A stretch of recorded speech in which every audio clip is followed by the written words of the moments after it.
my name is Ronke Taiwo, the founder of Love Talks with Ronke and Scintillating Sex in Marriage. I'm talking to you live from Winnipeg, Canada, and today we'll be wrapping up the series we started about the grace of the Lord Jesus Christ, the love of God, and the fellowship of the Holy Spirit. When we talk about the fellowship of the Holy Spirit, like that is the third leg of everything, and as related to our relationship, it actually means that we should spend time with each other, fellowship with each other, because you can't say you have a relationship with somebody without trying to make out time. I talk to young people about this a lot, that you see, when I tell people I think you're too young to go into the relationship, or you're too busy with so many things, and they're like, no, it doesn't mean I can manage it. And I'm like, relationship is something that should take a lot of your time, a chunk out of your time, because you want to give the person time, you want to give the person your attention, and when you have other things running concurrently with that, you can be confused. One might affect the other. In fact, I went on to tell somebody that I noticed that most of the students who finish with the first class in university don't have relation. And the person, no, I know a couple, they had a relationship and they both finished with first class. I said, that's the key. They both finished with first class because their relationship was on the academics. They were both focused on their academics at that point in time. So when we have a relationship, when we have a marriage, we should give it time. Give ourselves time. Our time is one of the most important things we have. But when it comes to people that matter to us, we shouldn't keep our time away from them. We should see them as a priority. It's not something like I have a coaching I have a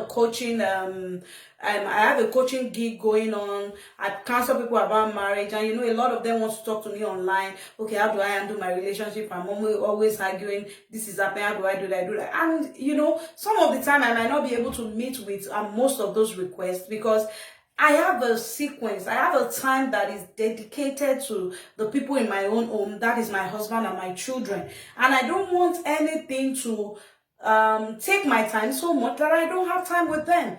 Even when I need to travel, sometimes I travel probably to minister in programs, to talk in conferences, sometimes churches, sometimes companies, or anywhere I might need to go to. I still make sure I call. I still make sure that there's no day that goes by without us communicating with each other, without us spending time with each other. And that's why the Bible said that. It said, if the fellowship of the Holy Spirit can be with you always, at every point in time, you know that the Holy Spirit is with you, is talking to you, telling you do things like this, do things this way. And if you can, actually clone that in your marriage, it will actually help you. And I was telling somebody jokingly that I so much know my husband that if he's not around and I need to take some decisions on his behalf, I know what he would say in those situations, because we spent so much time together. We've spent like 10 years, together as a couple. So I kind of know that if my husband had to do this, this is what he would do. The same thing with my children, that my husband might be strict on some things. Okay, I don't want them to do this. And I might not see it as a big deal. And I'm like, they're kids, let them do it. And I don't. But if my husband is not around, and the children wants to take advantage of that and do that particular thing, I would not allow them. Why? Because I know that if my husband is around, he wouldn't want them to do that. Why? Because we are cutting so close by spending time together. It's just as simple as that. We spend so much time together. We spend time talking together. And when we talk about time, it's not time watching TV together, or time is reading a book, you are also reading a book, or is on the system, you are now sleeping, and because you are in the same room for 12 hours, you think you spend time.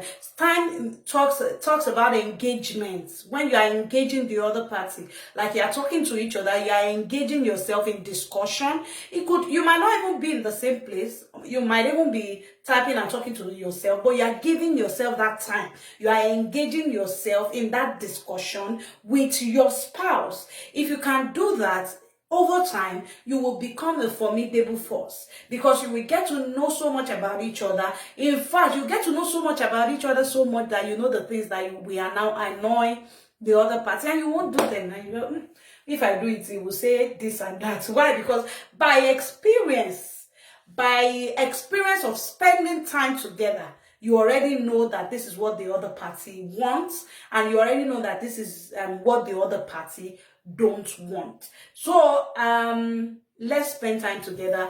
We can't build a marriage, we can't build a home, a relationship without giving it our time. You just have to give it at your time. You just have to give it to your time. If you want it to work out well, you give it your time. You want it to work out well, you give it your energy and your time. Thank you for joining us. See you next time, and bye-bye.